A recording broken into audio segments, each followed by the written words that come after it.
I wasn't planning to have anything to say today, but based on statements made yesterday, House leadership, I feel I really need to now. Incredibly, I hear it said that this special session might not end by June 30th, might go on 40 days and 40 nights, might go on beyond July 21st. I never expected anyone to say such a thing. I still don't expect that to happen. A very reasonable compromise, I think I made, has been extended in many, many ways by the Senate leadership. The Senate is ready, the House Republicans are ready, and I'm ready to finish and go home. And we're waiting only on the House Democratic leadership, which hasn't budged an inch and has wasted a lot of time and taxpayer money this week. I want to assure the public that if, amazingly, they choose not to act by Tuesday night, vital services, the most vital services, will continue. By that I mean the state police will continue to patrol the roads of Indiana, that prisons will remain open and no one will be either released or unsupervised. Public assistance checks, we believe, can continue to go, including unemployment insurance, to those already qualified. The National Guard, the Department of Homeland Security, and the Board of Health will be available on a standby basis. We believe we will have the legal authority to do this and the financial means to do these basic and minimal things. But other things would not occur. And if the 1st of July were a Friday or Saturday next week, we might wait, but I don't think we can wait any longer to let the public know of the risks so that they can make plans. The parks would be closed. The BMV and all other state offices would be closed. The casinos would be closed. The lottery would not operate.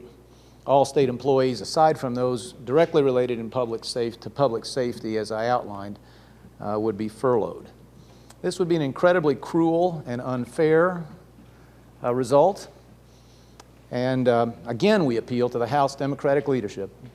They would be the only reason this would happen. It remains an unacceptable option to me, to the Senate leadership, to the House Republicans, and I know to most citizens of this state. And I continue to hope, expect, and predict that it will not come to this. But I didn't want to wait until 24 hours before this remote possibility could occur to let the public know that what the consequences would be and that we're ready, if forced, and I stress forced, to do this. Governor, what about schools? What about them? Would summer school continue in state school, in the public schools, in classes at the university? We couldn't send them any checks. So it'd be about what authority, obviously LSA has come to a different conclusion. No, they haven't, actually. We looked back at Senator Bayh, now then Governor Bayh, faced this in 1993.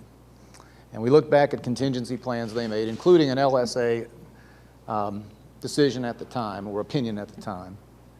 And it has to do with the fact that there are monies that are continuing appropriations and that do not expire on June 30th, and that the Board of Finance could move these in extreme emergency circumstances. And this would start with a declaration of emergency at 12:01 that I would issue on Wednesday if the House refuses to act.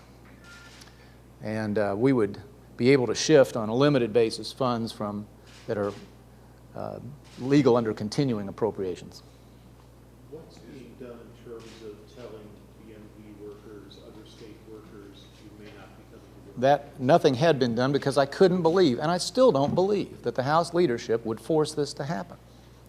May I stress, if it should ever come to this cruel and unfair outcome, the responsibility will be 100% on the House leadership.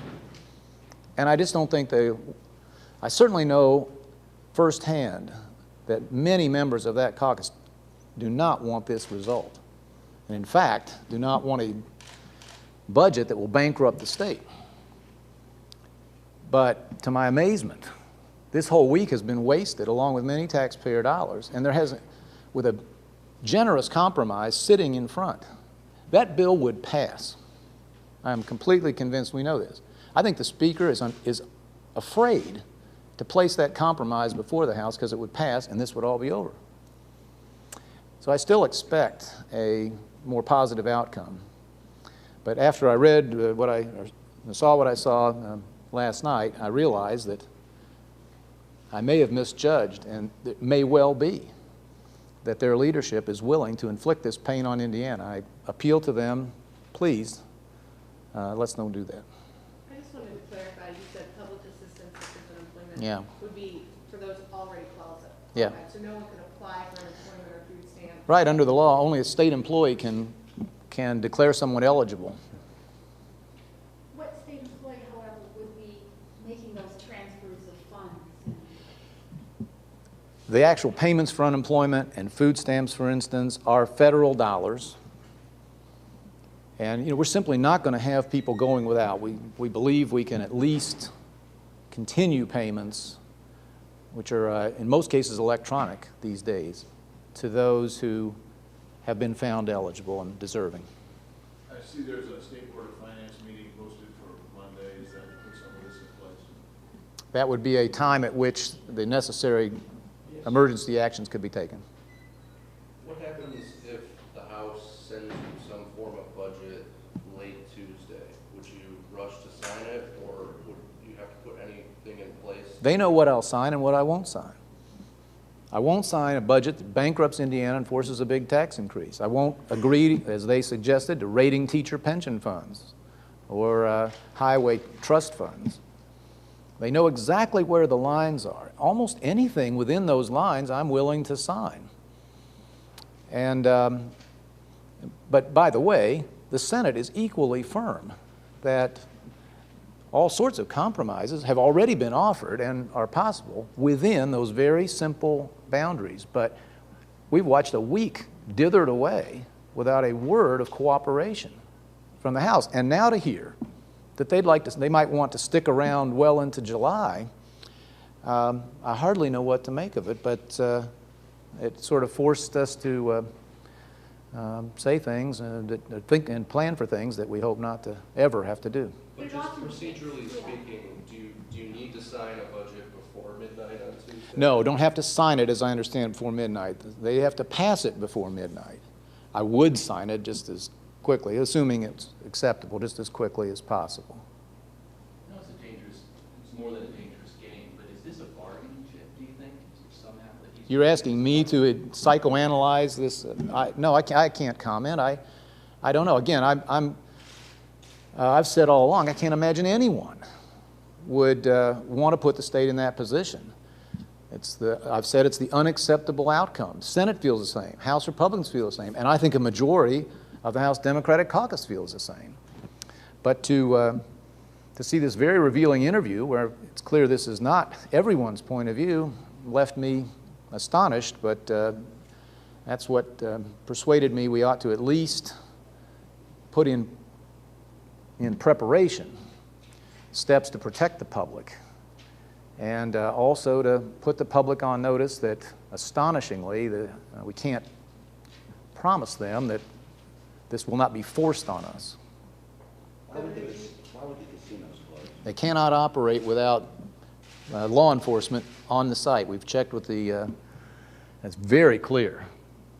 Both, the same's true of the tracks too, by the way. They cannot operate unregulated or unsupervised without the law enforcement, and they were state personnel. So they would all have to close at 12 midnight.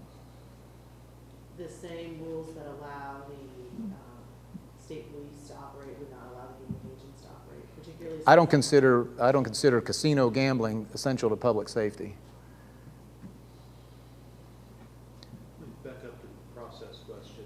How and when would a notice go out? Now that you feel that needs to be set in motion, do you send that as a mail?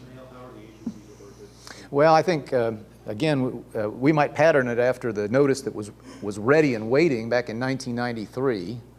But in this era, we believe we could reach most state employees electronically.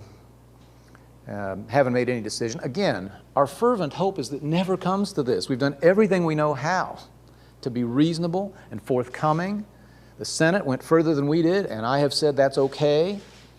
So we're doing everything we know how to prevent this from happening. There'll be only one reason it would ever happen. And we're appealing to those who seem to find it acceptable to come off of that position. Would local courts have to shut down because of the payments to prosecutors? It's a good question, and I don't know the answer. We'll get back to you. Does that mean that you're meeting with some individual Democratic lawmakers to talk to them about voting for this budget? I have, but it was in the course of my travels, and I'm sensitive to their position. I didn't press anybody because I know that the risks they take if they ever consider an independent stance on an issue like this. I can tell you this, I know to a certainty there are many Democrats in that House caucus who are not comfortable with a bankruptcy budget of the kind that has been pushed through their body and would vote for a reasonable compromise like the Senate has offered. This special session could be over in 5 minutes if the leadership in the House would put that Senate compromise on the floor. Will this come down to you making a phone call to him? I've tried what I know how to try. And I think at this point it has to involve the people who have put us in this position searching their conscience, really, and seeing if they really want to continue to put politics as they see it ahead of the public interest. By the way, I don't see the politics this way. Becky and I have just been all over the state. I haven't had one person say, spend all that money, blow the reserves, raise my taxes when you're done doing that. I don't find that sentiment anywhere. There's an ocean of sentiment that says, I'm glad Indiana's still solvent. I'm glad we're one of the few states not raising taxes or slashing education. Hold the line. Don't let them spend it all. When is the last time you spoke directly to the speaker? It's been a while. But I've tried, and I'm always willing, but It's a while before the special session started. You were talking during the session. I talked to him, yes, at the time I submitted my budget. The second submission. Yeah. Has he rejected meetings? He hadn't asked for any. If the speaker on Monday or Tuesday puts the Senate budget up and says he will only provide 3 Democratic votes, is that an acceptable position to you, or is that just more brinksmanship? I'll leave that question to Leader Bosma, but he just ought to let people vote their conscience. And there'll be a lot more than 3. Do you have an estimate on how many state employees would be furloughed? We'll get you one. There are about 30,000 state employees, and you subtract corrections and the enforcement part of the state police, and there wouldn't be too many more.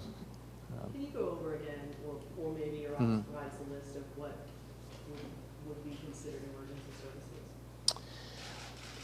Right. Not that we wouldn't add more to this. We've been working on this. Again, this is a backup to a backup.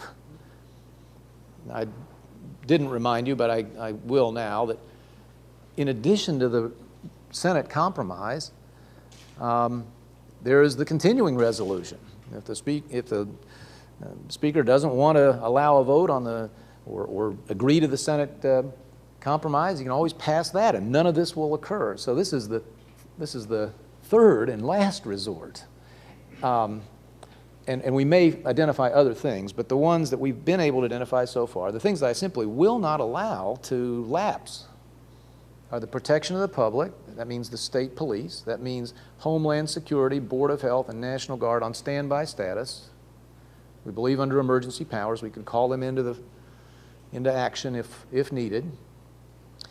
It means the corrections system, at least that part of it necessary to operate prisons, make sure that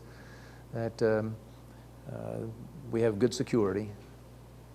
Not much, and whatever it takes to get public assistance out to those who are qualified. That's the list of Those kinds of things. problems. Universities are in the same boat as schools, they can operate if they're not getting checks. Yes, and let me just mention another very cruel impact of what is going on.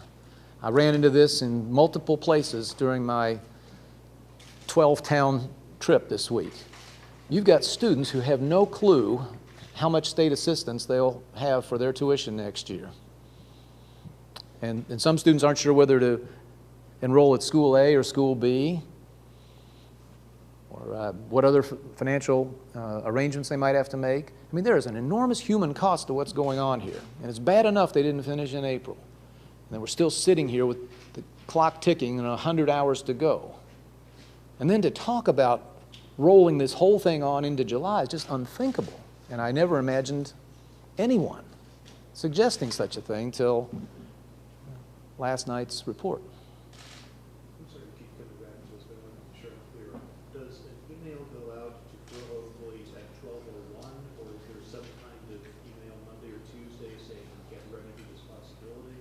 How does this work with process terms? Eric, if it'll help, we'll send it 1:38 on Tuesday afternoon. How's that? That does sound Yeah. okay. What about, because BMV won't be open, people who can't renew their licenses, are they going to be liable for that if they're arrested or not? I don't know. Well, I'm researching whether we could simply waive any penalties or enforcement on people who innocently were caught in situations like that. It's a very good question, and I think that we could probably handle that through, let's call it prosecutorial discretion or law enforcement discretion. But, okay, thank you very much.